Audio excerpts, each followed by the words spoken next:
राज्य की महापौर रोशनी खलको ने रामगढ़ में एक निजी सभागार में आयोजित संवाददाता सम्मेलन में मीडिया के लोगों को संबोधित किया। इस क्रम में उन्होंने कहा कि विपक्ष द्वारा संसद में नारी शक्ति वंदन अधिनियम को निरस्त कराने के प्रयास के विरोध में भारतीय जनता पार्टी प्रदेश नेतृत्व द्वारा 25 अप्रैल 2026 को राज्य में आयोजित नारी शक्ति आक्रोश पद यात्रा निकाली जाएगी, जिसमें सैकड़ों की संख्या में महिलाएं अपनी उपस्थिति दर्ज कराएंगी। प्रेस कॉन्फ्रेंस के बाद मौके पर राज्य की महापौर रोशनी खालको ने बताया कि महिलाओं की जन भागीदारी कैसे सुनिश्चित हो, इसको लेकर बीजेपी लगातार योजनाएं बना रही है। जिस देश में नारियों को पूजा जाता है, वहां विपक्ष में बैठी गठबंधन ने 33% महिला आरक्षण बिल को निरस्त कर दिया है। इससे महिलाएं आक्रोशित है। वहीं आपको बता दें, इस बिल से बंगाल के चुनाव पर क्या प्रभाव पड़ेगा।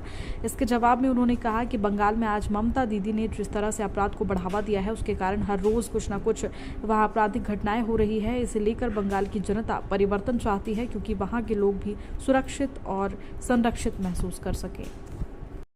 देखिए, जन भागीदारी महिलाओं की कैसे सुनिश्चित हो, इसके लिए भारतीय जनता पार्टी ने अक्सर देखा होगा आपने, महिलाओं के लिए अनेक योजनाएं लेकर के आती है। और इस बार महिला आरक्षण बिल ला करके भारतीय जनता पार्टी महिला की मुख्य धारा के साथ जोड़ना है और महिलाओं को सशक्त बना करके उनकी आवाज़ को लोकसभा विधानसभा तक पहुंचानी है, ऐसा अधिनियम ला करके। लेकिन कैसी विडंबना है, जहां नारियों को जिस देश में पूजा जाता है, वहां नारियों का इस तरह से अपमान होना कि ये 33% आरक्षण का जो बिल था उसे गठजोड़ की सरकार ने निरस्त कर दिया, गिरा दिया। बहुत ही, मैं यूँ कहूँ कि सोचनीय विषय है, निंदनीय विषय है कि अब समाज किस ओर जा रहा है। जहां नारियों को पूजा जाता है, अक्सर नारियों को मान सम्मान देने की बातें होती है, लेकिन जब उन्हें आरक्षण देने की बातें हुई, उन्हें सम्मान देने की बातें हुई, तो यही गठबंधन की सरकार है जो इस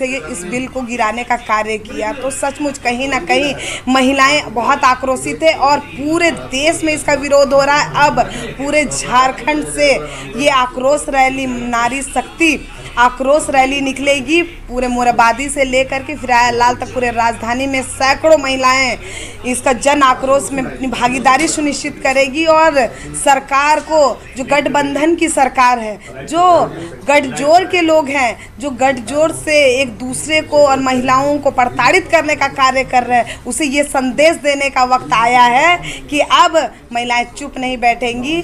आप सबों को इसका भुक्तभोगी और इससे भुगतने के लिए अगला चुनाव के लिए आप लोग तैयार रहे। सारी महिलाएं आक्रोशित हो करके पूरे सड़कों पर, राजधानी की सड़कों पर अपना विरोध प्रदर्शन करेंगे। इस बिल के गिरने से बंगाल में जो चुनाव हो रहा है उस पर क्या असर पड़ेगा?